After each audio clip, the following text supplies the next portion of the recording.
everyone, and welcome back to another episode of Better Not Perfect, the podcast. I am Dr. Shai Butler, author of Better Not Perfect From Hot Mess to Life Success, a woman's guide to learning, loving, and being herself unapologetically.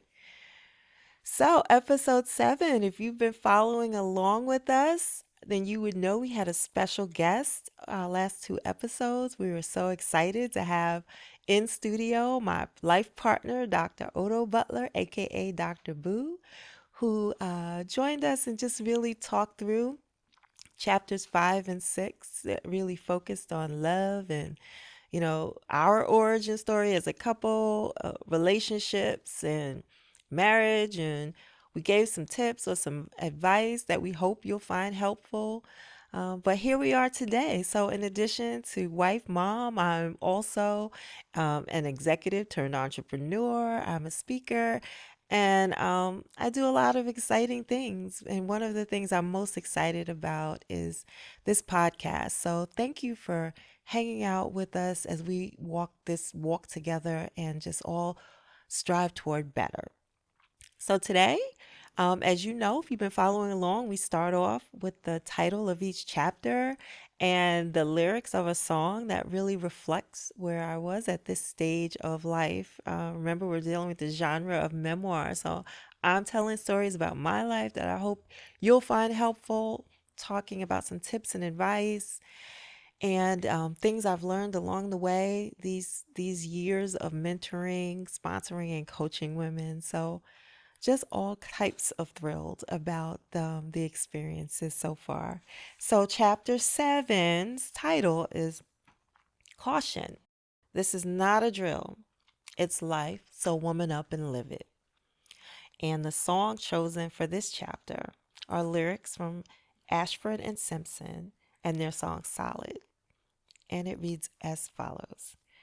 And for love's sake, each mistake you forgave. And soon both of us learned to trust, not run away. It was no time to play. We built it up and built it up and built it up. And now it's solid, solid as a rock. That's what this love is. That's what we got. So the whole thing has just been a journey and an experience. Life pre-marriage, during marriage, and you've heard about it. If we go back to chapter 1, where I picked up starting to tell my life stories from the midway point of being a hot mess and coming through that messy stage and hitting this pivotal point where I realized that I needed to learn myself, learn who I was, what I wanted out of life, out of me, purpose. I had to learn to love myself, which was a process and still is, so that I could be myself unapologetically. And authenticity, gaining authenticity to really position me to a point that I could attract the love that I wanted and needed in my life. And I got that love. And it was and is amazing. But what we find in chapter 7 are some of the realities of life that can challenge love. You know, the one thing I would say is that we've always been, my husband and I, a team. We partner. We call ourselves Team Butler, and we do trade-offs. We take turns. When he went for a graduate degree, I stepped up and was on the home front. When I went back to school for my doctorate, he stepped up. And when one had a job that was more demanding, the other stepped up. And so we've always just been these partners. We talk about life partners. Truly, our marriage has been a partnership, and it's been an amazing ride. But as you heard in chapter 6, it wasn't always perfect. And when you enter into a marriage or a relationship, yeah, it's not always going to be perfect, but you never know what will be those challenges, those curves that life throw you. And one of the things about life that one of the lessons that were learned, it's like motorcycle riding. People say, I haven't ridden, but they say when there are two people on a motorcycle and you come up on a curve, both have to lean into the curve at the same time. If one goes one way and the other goes another way, they wash out.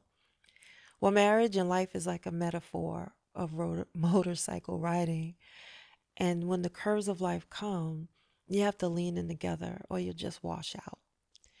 So, really, this is a story of how we leaned in together during those curves.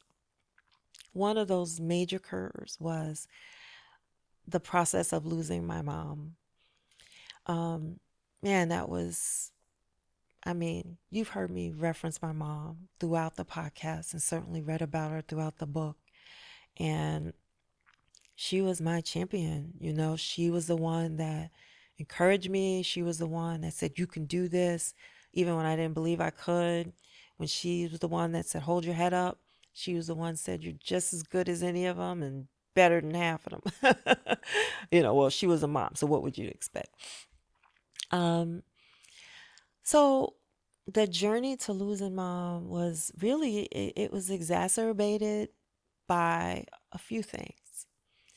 One is at the time that she had multiple battles with cancer over an extended period, probably a 10-year period, and she beat it twice before. So she was on her third round with this crazy, hateful, awful disease. And she made a decision that she wasn't going to treat it this time. She was not going to take chemo.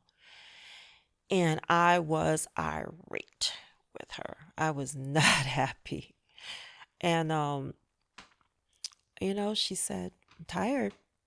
I'm I'm tired.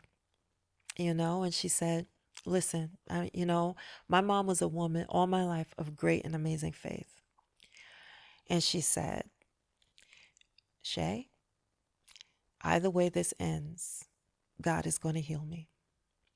Either he's going to heal me and keep me here, because if we serve an all-knowing, powerful God and we think he controls everything and he controls life, and that's what I believe, then he'll heal me and I'll be here. Or he'll heal me and take me. She said, healing is not always living. Healing sometimes is just being at peace. And she says, in my faith, I'll be at peace with him, my God. So as far as I see it, it's a win-win either way. But for me, one of those things was a loss that I just didn't want to face. So eventually, I came to terms with mom's decision, but I was also at this time enrolled in a doctoral program. And as part of that program, I was driving to Boston once a month for an entire weekend of intensive study from Friday to Sunday. I had two small children at home. I had my husband who was trying to hold it down on the home front. I was in an executive role at work, and my mom was dying of cancer. A little bit of stress. It was a very stressful time in life. And you all know, I've been very transparent with you if you've been hanging out with me these past 7 episodes. Is trauma, loss, grief, stress, all of these were major triggers for me. And I still, in all of this, was trying to keep up this image of perfection. Trying to be the perfect doctoral student and get, good grades, still traumatized from that failure in undergrad, and having to prove something.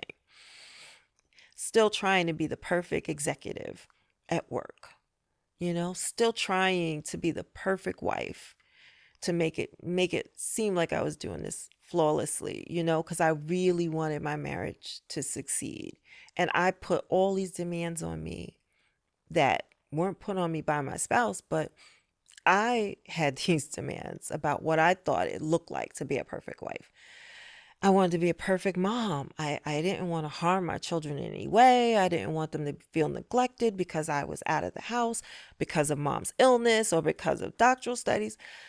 I wanted to be the perfect member of my church congregation. I wanted to be the perfect member of my community. And I had all these balls up in the air. And of course, the most important thing to me at that moment was to be the perfect daughter, the daughter that showed up in her mom's final days, weeks, months. And it was a journey. So to do that, I took time off, half a week each week, to go down to New York City and be with my mom in hospice. And this went on for, I don't know, a couple months before she actually was healed in a way that led to peace. And she went home to the God she loved and served all of her life.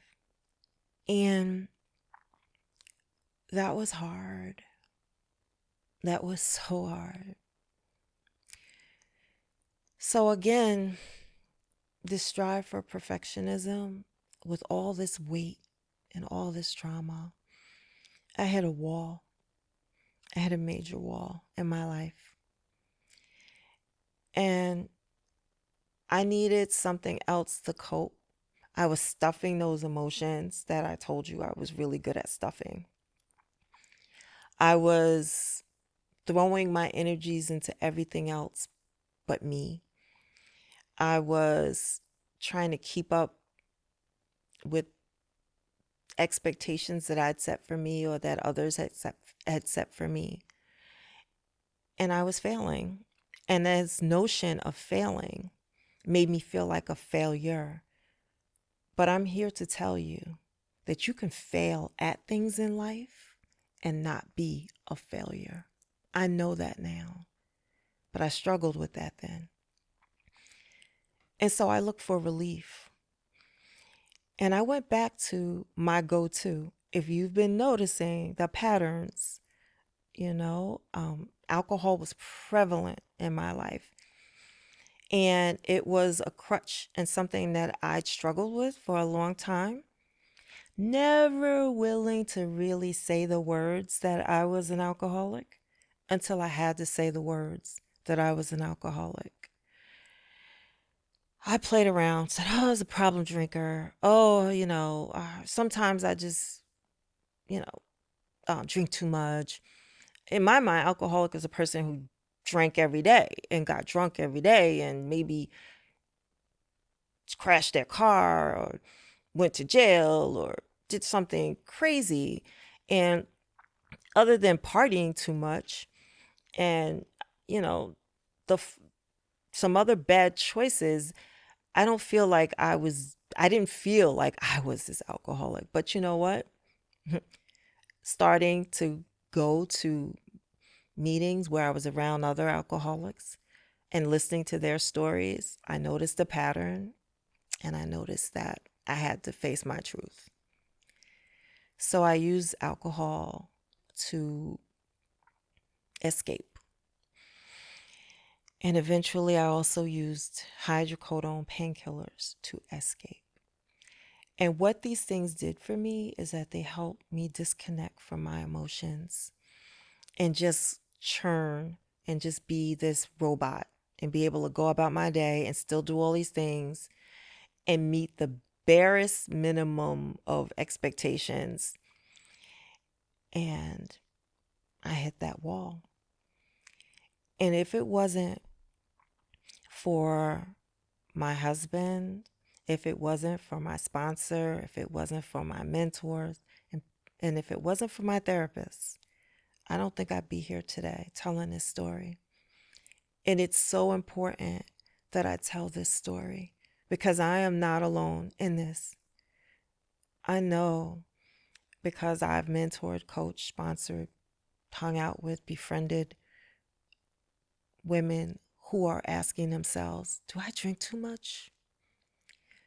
Am I carrying too much? Am I stressed? Am I using drugs or alcohol, even prescription drugs, as a coping mechanism? If you're asking yourself that question, it's because there's some doubt in your mind. And if there's doubt, explore it. So I did the thing that I thought I could never do. I had to make the hardest decision of my life. And that decision was to go to rehab. And that decision saved my life. It was the very thing that I told everyone I could never do because of the shame. But it was the very thing I had to do to get free. Again, courage. It took courage. And I'm grateful, really grateful that I had the support to help me get through it. And as a result, our marriage and our love is still solid. And me, still not perfect. And that's just great because I'm better. So with that, we have a question, as we do at every show. So we're going to hear it now. Hi, my name is Kathleen from New York, and my question is, how did you prioritize your health and your well-being when you're in a really demanding job and you're a key decision maker? And how did you also manage the expectations of your colleagues? Thank you, Kathleen. Excellent question. You just heard me talk about all the stressors I had in my life. And if I had a chance to do it all over again or talk to my younger self and mentor my younger self, I would say when you have all of those demands, you can do it all, but you won't do it all well. You know what they say, that old saying, jack of all trades, master of none? You have to pick and you have to prioritize and you have to choose. What are those things that you're going to give most of your time and energy to? And they may change from different points in your life, and they'll always sort of be aligned, hopefully, with your values at that time. So I don't recommend that old saying that you can have it all. Some people say you can have it all, but not at the same time. Some people say you can have it all, but you just have to prioritize. I don't know where you land on that. For me, trying to have it all was killing me. Maybe some women can carry it, but it's a challenge to think about having it all and then excelling at it all. For example, I can be a great executive and I can be a great mom, but never am I both on the same day, or rarely am I both on the same day. There have been times in life where I've had to prioritize being at that basketball game or soccer game, or, this time in my life, I need to sort of step away and do 9 to 5 and not 9 to 9, you know, because if I wouldn't have made those choices, I wouldn't have been available for key and important times in the lives of my family. And my family is the most important thing to me.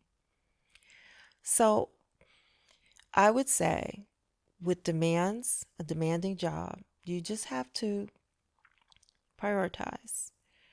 See what you can take off your plate. Think about what supports exist at work for you. For me, using FMLA during that time when I was in crisis really helped.